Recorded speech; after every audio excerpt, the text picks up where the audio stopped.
When we think of World War II, we often see it through a single lens, the victor's perspective. But what about the Germans themselves? The soldiers, the resistance fighters, the ordinary people caught in history's machinery? Today, we're diving into 5 of the most captivating, lesser-known stories from the German experience in World War II. These aren't the propaganda or the broad strokes you learned in school. These are the untold moments that reveal the complexity, the courage, and the contradictions of an entire nation at war. This is the story they didn't always teach you. The White Rose, Courage in Darkness. Imagine being a student in Nazi Germany. You're surrounded by propaganda, surveillance, and fear. Speaking out means death. Yet in 1942, at the University of Munich, something extraordinary happened. A group of young Germans, led by siblings Hans and Sophie Scholl, decided to resist. Not with weapons, with words. They called themselves the Weiße Rose, the White Rose. In June 1942, leaflets began appearing across Munich. They were simple, handmade, distributed from hand to hand. The first leaflet read, "The Nazi system has slowly imprisoned the German people and is now destroying them." The Nazi regime had turned evil. Think about that moment. These were students, idealistic, brave, impossibly young. Sophie was only 21 years old. They had grown up under Nazi rule, yet they recognized something was fundamentally wrong. The White Rose didn't stop at one leaflet. They created 6 in total, each one bolder than the last.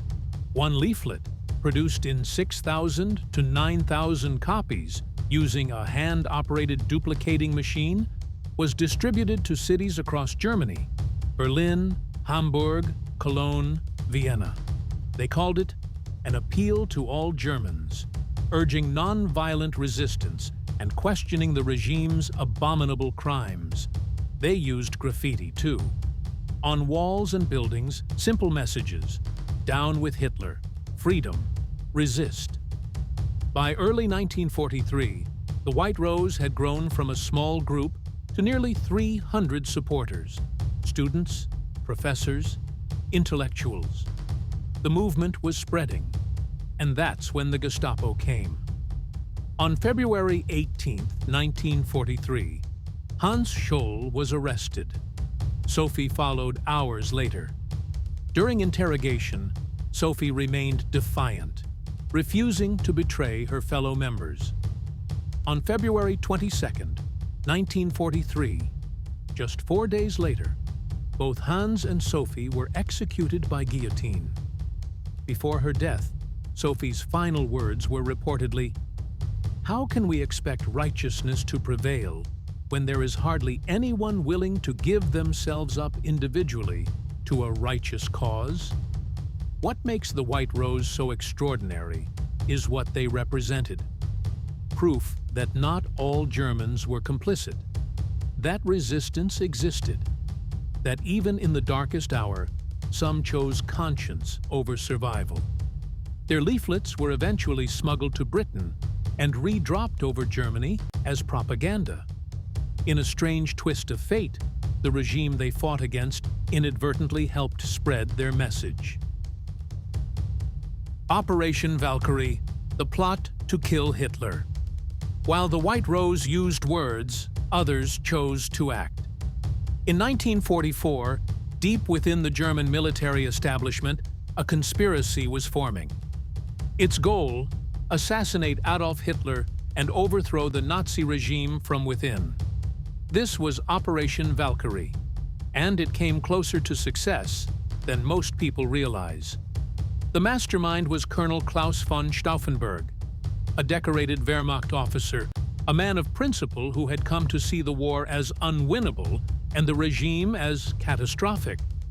Stauffenberg had lost an eye and parts of both hands in combat, yet he possessed what many of his contemporaries lacked: moral clarity.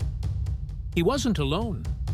The conspiracy included generals, diplomats, clergy, and intellectuals. They represented the German resistance, not the victims of Nazi tyranny, but the nation's own elite, willing to betray Hitler to save their country. The plan was simple in concept, but extraordinarily complex in execution. Stauffenberg would place a bomb in Hitler's briefcase during a meeting at the Wolf's Lair, his East Prussian military headquarters. The bomb would detonate.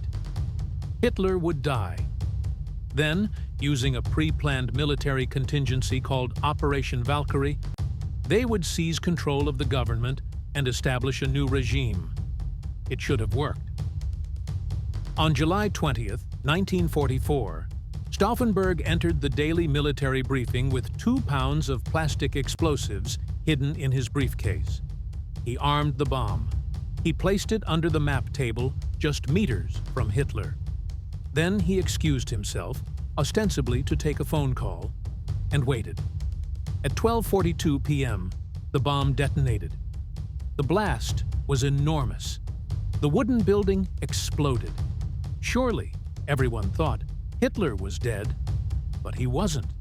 Hitler had been standing on the opposite side of the table from where Stauffenberg had placed the bomb. The thick wooden supports of the building had shielded him from the worst of the blast. He suffered burns, perforated eardrums, and temporary paralysis. But he survived. Stauffenberg, waiting outside, heard the explosion and was certain Hitler was dead. He flew back to Berlin to coordinate the next phase. But as the hours passed, a horrifying realization set in. Hitler was alive, and he was furious. The Gestapo moved with brutal efficiency. Stauffenberg and 3 co-conspirators were executed by firing squad that very night. Over the following months, nearly 200 people connected to the plot were arrested and executed. Some were hung from piano wire while Hitler watched film footage of their deaths. But here's what's remarkable. The July 20th plot wasn't some fringe conspiracy. It represented the German military, German intelligence, German clergy, German diplomacy. It was proof that an alternative Germany existed, one that recognized the regime for what it was and was willing to die to stop it.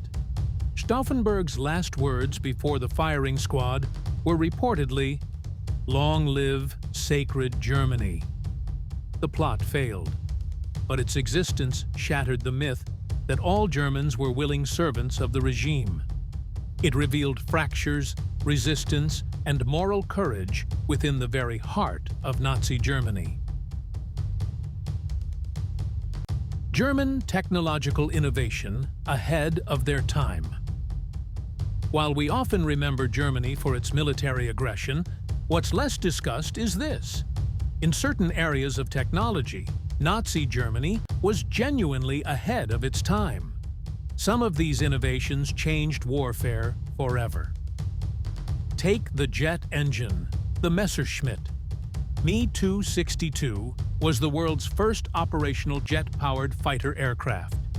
It could fly at 540 miles per hour, faster than any Allied fighter of the time. If Germany had developed it earlier, and in greater numbers, it could have changed the course of the air war over Europe. But production bottlenecks, resource shortages, and strategic mistakes meant that by the time it saw combat, the war was already lost. Or consider radar technology. Germany had sophisticated radar systems, yet communication between ground stations and fighter pilots was often poor. The Allies, meanwhile, had better integrated radar networks that gave them crucial advantages in the Battle of Britain. And then there's the V-2 rocket, the world's first ballistic missile. Designed by Wernher von Braun and his team, it was a remarkable achievement in engineering. Over 3,000 were built and fired at London and Antwerp. It didn't change the outcome of the war, but it laid the groundwork for the space race that would follow. After the war, both the Americans and Soviets raced to capture German scientists and technology. Von Braun himself was brought to the United States, where he eventually led NASA's rocket development program and helped put humans on the moon. The point here isn't to glorify German technology, it's to understand it. Germany was a technologically advanced nation. That's precisely what made the Nazi regime so dangerous. They had the means to wage unprecedented war, and they did. But they also didn't innovate fast enough in the areas that mattered most. Production, logistics, and strategy ultimately trumped technological edge. To the Eastern Front, a forgotten scale of horror. When people think of World War II, they often think of D-Day, the Blitz, Pearl Harbor. But the most brutal theater of the war, the one that claimed the most lives, is often relegated to the footnotes of history. This is the Eastern Front, the German invasion of the Soviet Union, and the catastrophic war that followed.